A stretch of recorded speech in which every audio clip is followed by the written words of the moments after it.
Hello, I'm the Accidental Bookseller. My name's Paul. Welcome to the channel. Today it's a Michael Moorcock mini haul. As you will know if you watched the last video, I promised this video a couple of days ago. When I filmed it, came to edit it, and only half of it, the back half, was there. The first half I hadn't recorded for some reason. So I went to do a refresh of the shelves in Sedbergh that I rent. I sell books on those shelves. Whenever I'm there doing the monthly refresh, I like to go in at least a couple of the other bookshops. There are a few of them in Sedbergh, as you may know. One particular bookshop is a charity bookshop where probably about 80 to 9% of the books there are £1. And on this occasion, I went in, saw these Michael Moorcock books on a shelf, and yes, £1. And as you'll see, really tip-top condition, most of them. So I thought I'd go through them with you. I was watching a sci-fi scavenger video the other day, and I think he'd got one in a haul, but he also commented that I think he'd read one.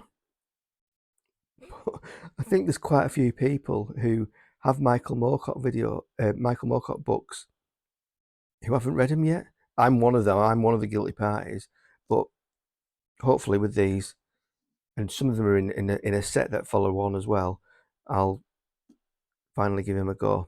Anyway, without further ado, the first one is The Swords of Coram. Really nice, bright colours, nice spine. A little bit of spine bend, but in this,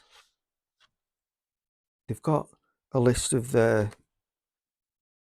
all the books that have been produced up to this point. In fact, there's probably more on the inside page. And this was produced in 1987.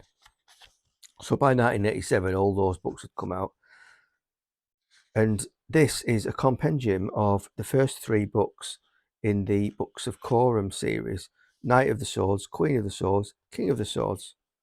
So that's handy, the first 3. So that's that one. And then I noticed the Chronicles of Coram.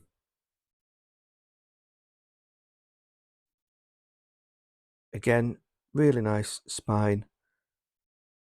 Again, that's a little bit of spine bend, but we're not going to quibble over that, I don't think. Not for £1 each anyway. Now, if we compare the two,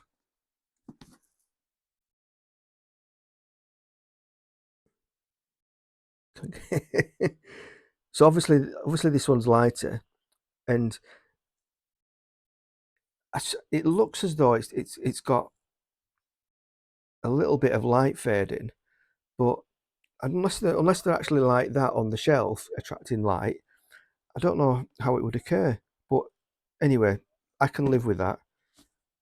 These Chronicles of Coram, the second book, if I look inside, the actual Books of Coram, for which those 3 other ones were the first 3, this is books 4, 5, and 6. The Bull and the Spear, the Oak and the Ram, the Sword and the Stallion.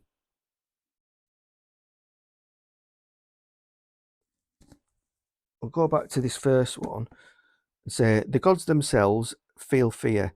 It is the time of the conjunction of the million spheres, and all things are possible. Beneath the bloody banners of the dog and the bear, the cruel Mabden are sweeping the earth, and all but one of the mystic Vada are wiped out. Armed with the hand of Cool and his own thirsty sword, Prince Coram Jalen pursues his fate and his vengeance. It is a quest that will take him through all the 15 planes of Earth, even to the very centre of time, the still blue city of Tanalorn. The Swords of Coram is a powerful epic of fantasy, a masterful blend of magic, heroism, and wonders that will enthrall everyone who turns its pages. I'm not a particularly big fan of fantasy, but there's so many Michael Moorcock books and he's so popular that I just feel honour bound to at least give him a try. at some point, and this feels like the time now that I've got these. So yeah, both of these are £1 each. So yeah, also for £1, Michael Moorcock, The Jewel in the Skull.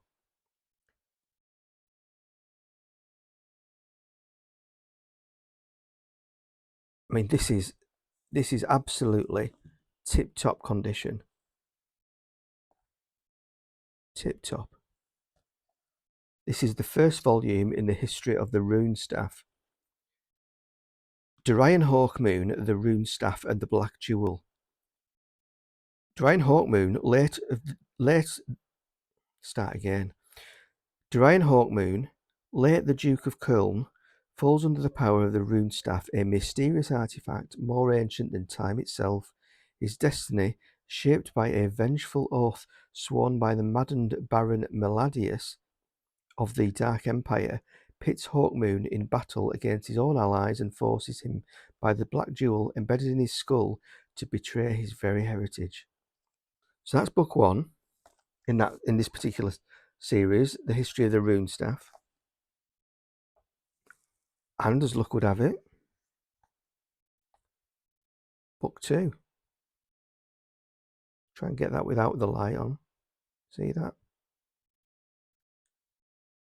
Again, absolutely tip top for £1.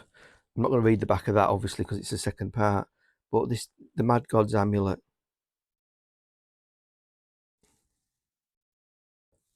There is a part 3.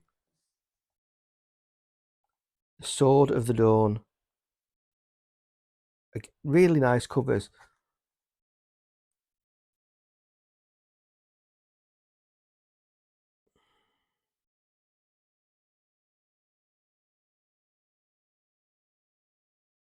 Again, just look at that. These are Panther and Granada Publishing. 1984. Originally 1968, that's the copyright. It's been reprinted a few times, and these are the 1984 version. Yeah, so that's volume 3. Now there is a volume 4. Guess what? The Rune Staff, volume 4. Again.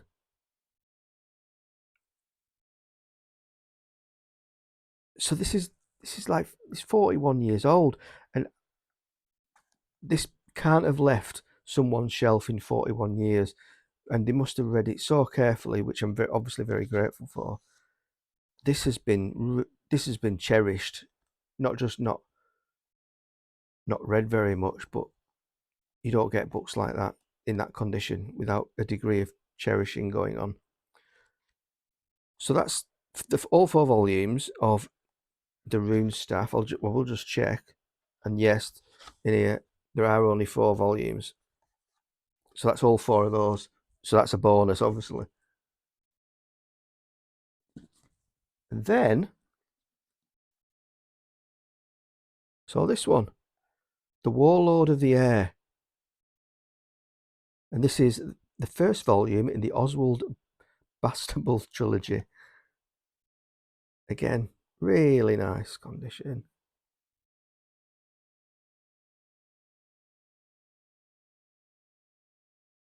There is a little bit of creasage on there, but I'm hardly going to complain.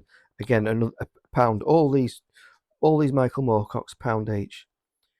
The Adventures of Oswald Bastable, transported to a world epical, historical, fantastical.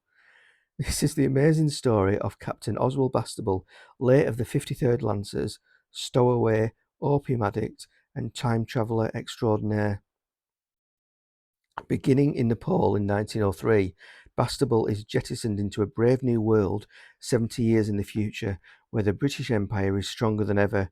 Cities soar skyward, and the airship rules supreme. But when Bastable discovers to his dismay that his own ship is alive with fugitive anarchists, 2 cultures and 2 moralities clash. Together they and all mankind await the Together, they and all mankind await the fearful advent of the warlord of the air.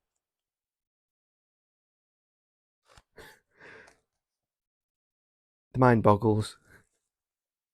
But for volume 1, and there are actually 3. There are 3 volumes in this series. Unfortunately, I only have volumes 1 and 2. Because volume 2 is The Land Leviathan.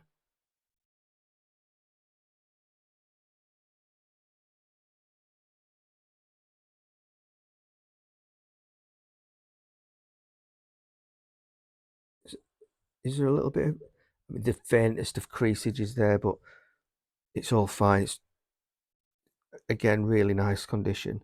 And just the artwork as well, just nice artwork. There were 2 other Michael Moorcock books there, but they were quite shabby, and they weren't in a particular series together, so I didn't get those, because I figured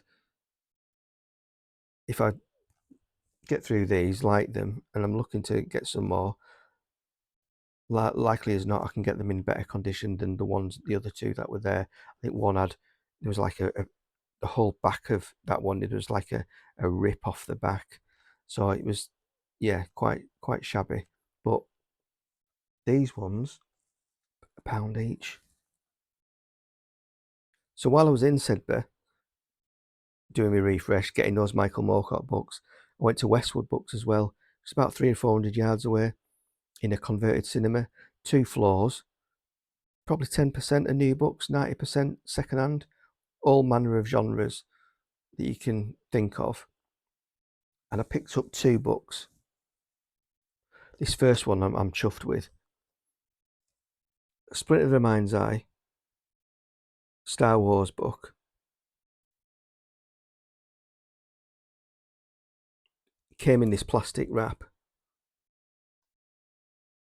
Really, really nice condition. Really nice. I looked on eBay when I got home, and there's one for about £6, one for about £10, one for about £14, but then the rest in this particular edition are 20 and above. This was £3. See that? £3. Now I believe, my memory might be wrong here, but when I was a boy, when Star Wars was first released, I've got a feeling, well, I know that Splinter of the Mind's Eye was originally, there was some speculation that the next film, or one of the next films, was going to be Splinter of the Mind's Eye.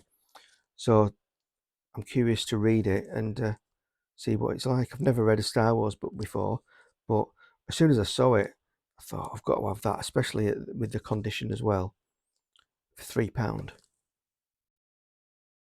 The final book, I've talked about this book before, or rather the author, and I've got the Passage by Justin Cronin. I've also got his most recent one, The Ferryman. This one, the 12, was also in Westwood Books. Very little spine bend. It's been read carefully. I think there is a bit of a crease going down there, but we won't quibble at that. I don't have it. Great author. Again, £3. So I thought, I'm not going to get a book. I'm not going to get this particular book in as good a condition for £3 anywhere else. And obviously I want to read it at some point. I haven't got the other 2. So yeah, got that. So that's my mini haul. So this is going to go up on the Wednesday, when I like to publish a video every Wednesday. I've already filmed the, what's it called, the mid-year tag. That'll be coming in a couple of days. So I expect that. I'm not going to wait till next week to do the mid-year tag, to publish the mid-year tag. So that'll be out in a couple of days as well. So if you've enjoyed this particular video, by all means, press subscribe and like. It would be very much appreciated. Thank you. And I'll see you next time in the mid-year tag. Thanks very much. Goodbye.